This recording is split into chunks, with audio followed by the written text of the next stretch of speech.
Welcome or welcome back, my magical, beautiful, divine friends.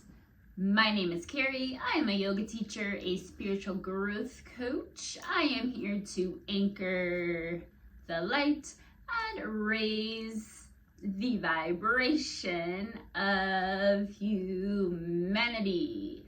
I am going to start this video by asking, are you the family scapegoat? Because if you are, you're going to want to watch until the end of this video. So I bet your childhood looked a lot like mine. You felt like you always had to walk on eggshells. You got blamed for everything.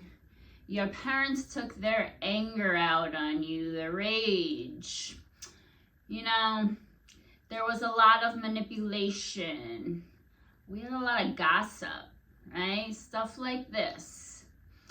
And you were seen as being too sensitive, too much, the difficult child. I grew up with 2 older brothers, 1 older sister. And so there were 4 of us. And whenever the family had to split up, my parents would say, well, you take 1 good one and 1 bad one, and I'll take 1 good one and 1 bad one. And guess who was always first picked for the bad list?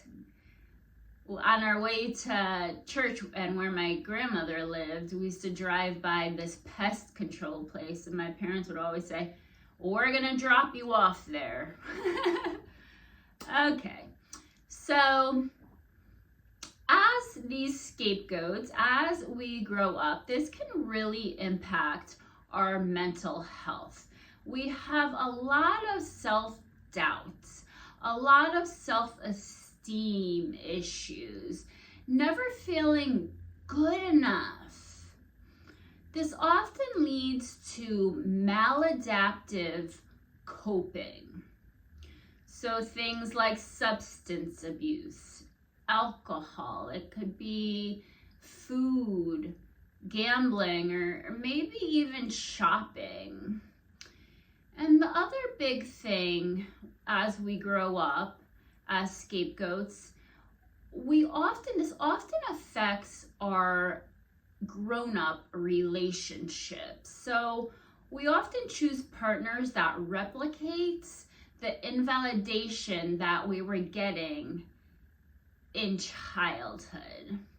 We often sell ourselves short, and this can lead to, yes, a lot of anxiety or depression, a lot of different mental health challenges as we grow up.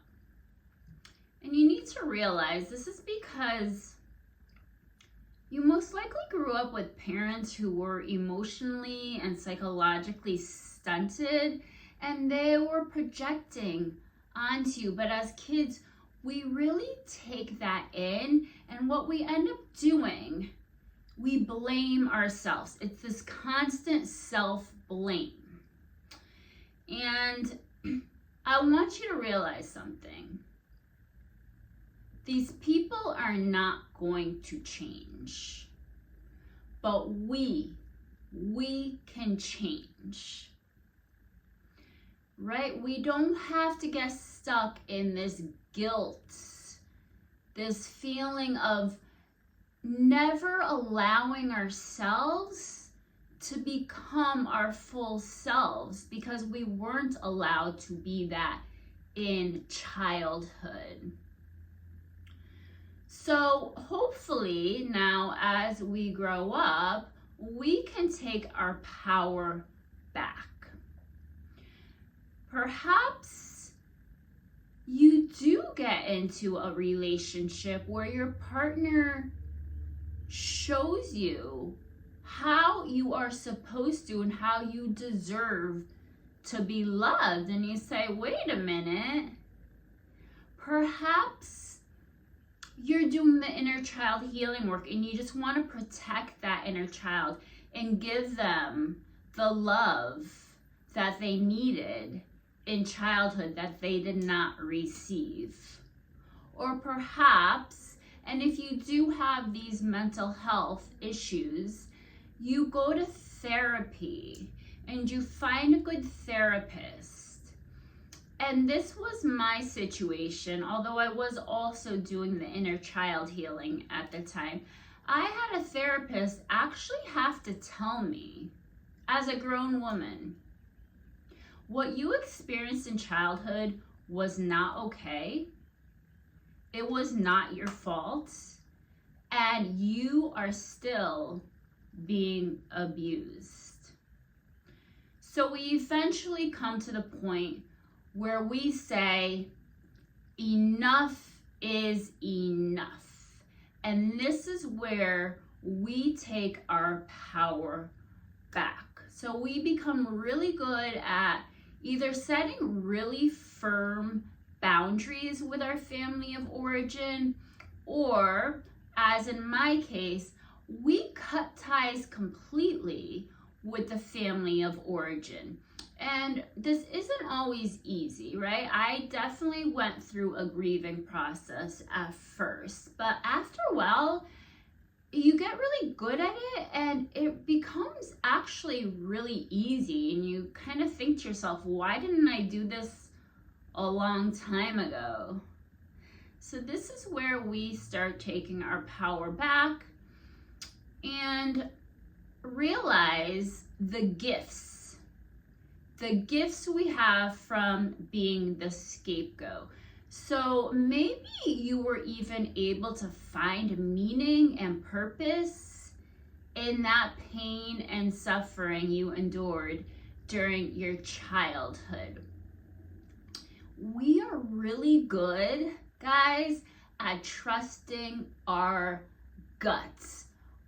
We can see the red flags from a million miles away. There is a reason I have been happily single for many, many years now.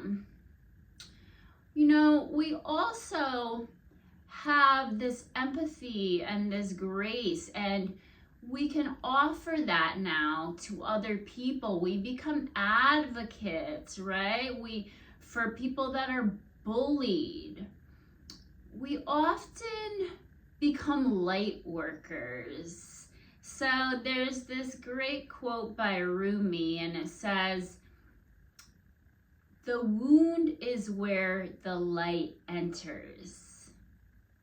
So we become these bright lights and we give back, we pay it back, that empathy, that light, that self-love that we have now found. We remember who we were before all of this. And that self-love, that is what the world really needs right now. So we are the rock stars now, guys. And if you are parents, you are amazing, tremendous parents. Fiercely protective of your children, making sure that we don't repeat these cycles. What a gift.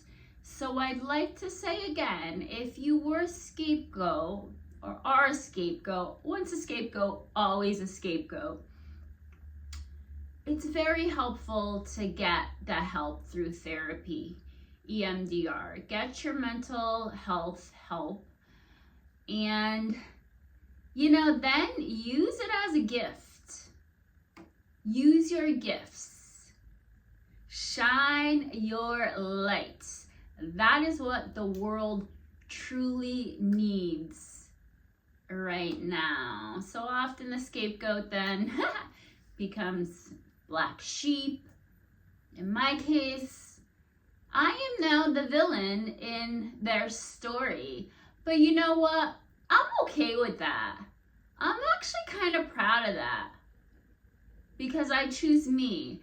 And aren't I just the cutest little villain you ever did see?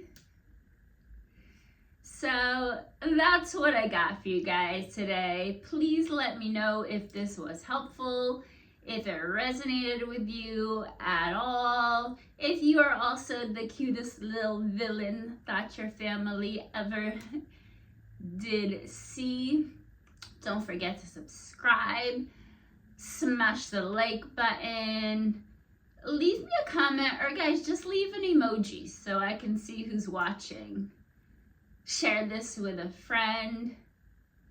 I love you guys so much, and I appreciate you all so much. Go have a magical day today, and until tomorrow, namaste.